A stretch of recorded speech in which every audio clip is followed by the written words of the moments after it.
La palabra Hanukkah significa dedicación. Esta está ligada al verbo lahanoch, el cual significa inaugurar. También al verbo lejanech, el cual significa educar. Dado su contexto histórico sociocultural, esta festividad también es conocida como Fiesta de las Luces o de las Luminarias. Tiene sus raíces en eventos revolucionarios y de independencia.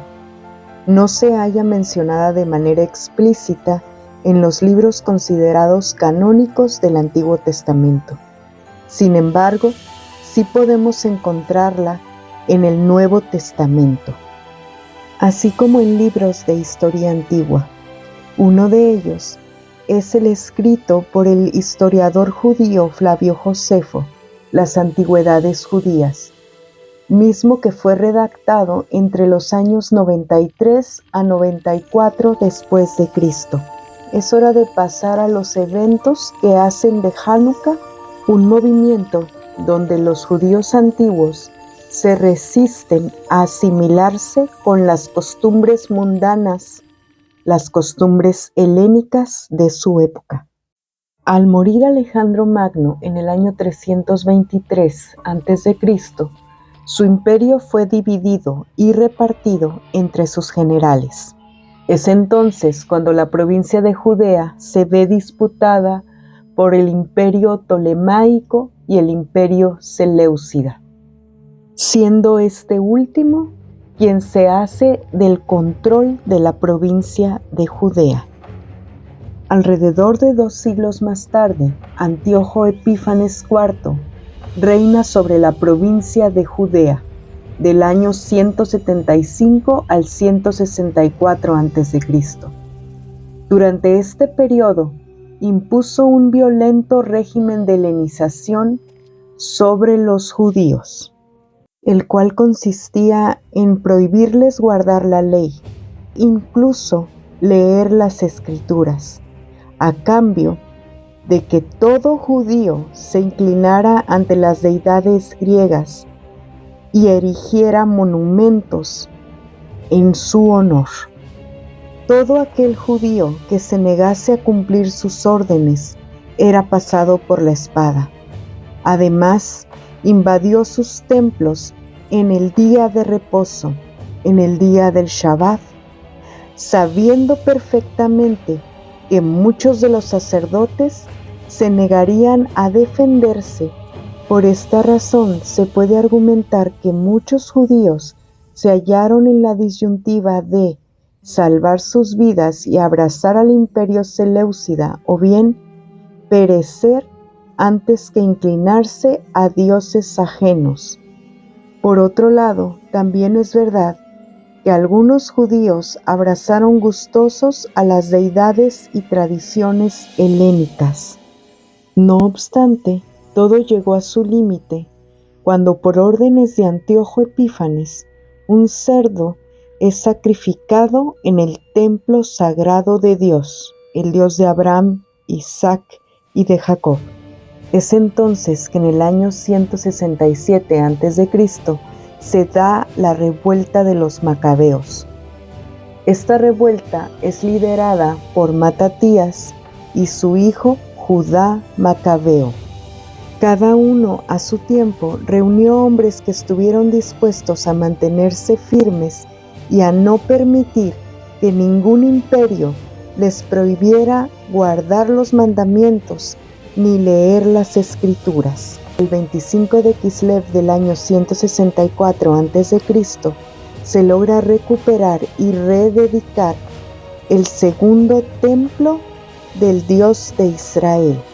En resumidas cuentas, se puede decir que Hanukkah a nivel histórico representa un movimiento revolucionario en el cual se vio inmerso un pequeño grupo de hombres que estuvo dispuesto a enfrentarse al imperio de Antíoco Epífanes.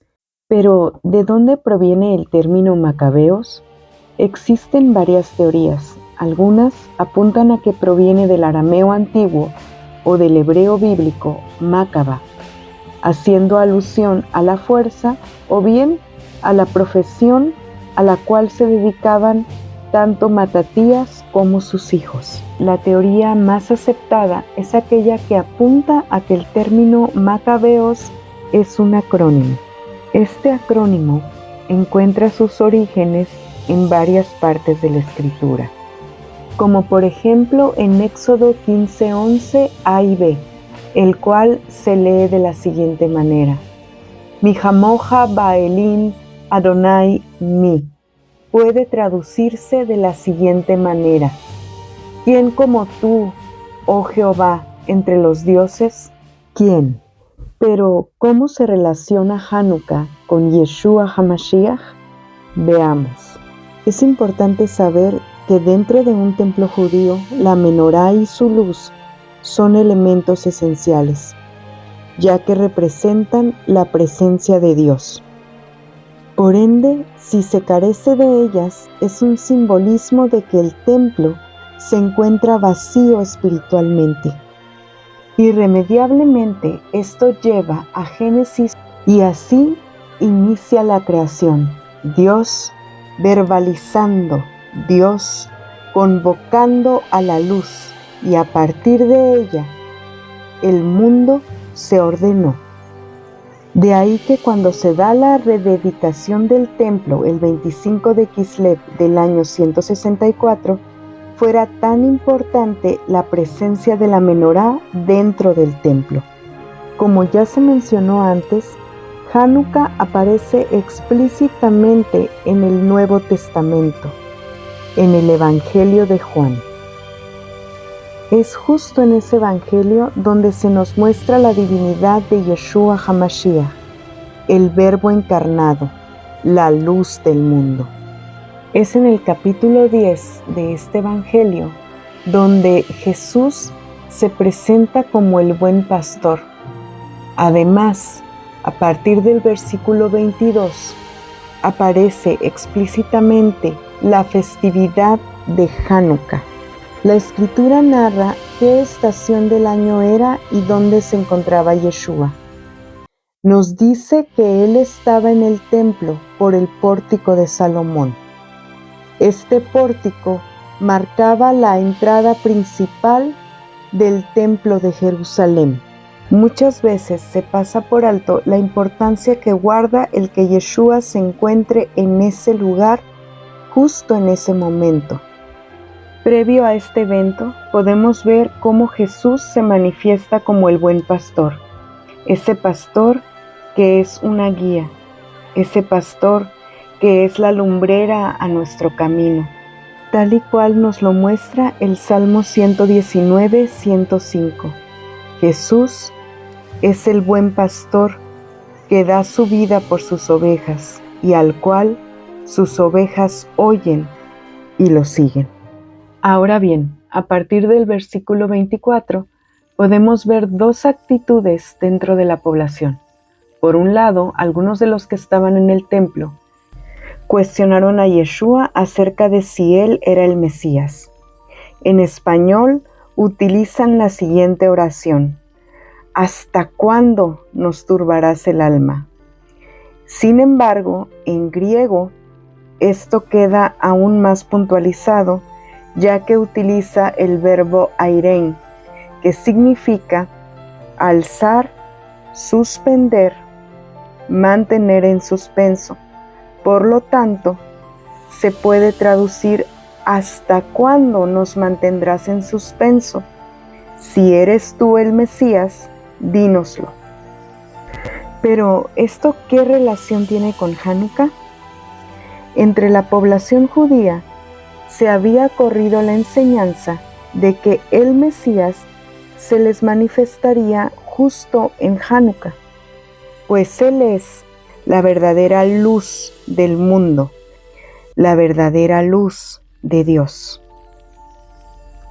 Y aquí se puede ver cómo Yeshua, el único Mesías verdadero, va a buscarlos al templo, a manifestarles que el Padre y Él son uno solo, Pero tristemente muchos de los que estaban en el templo rechazaron su luz.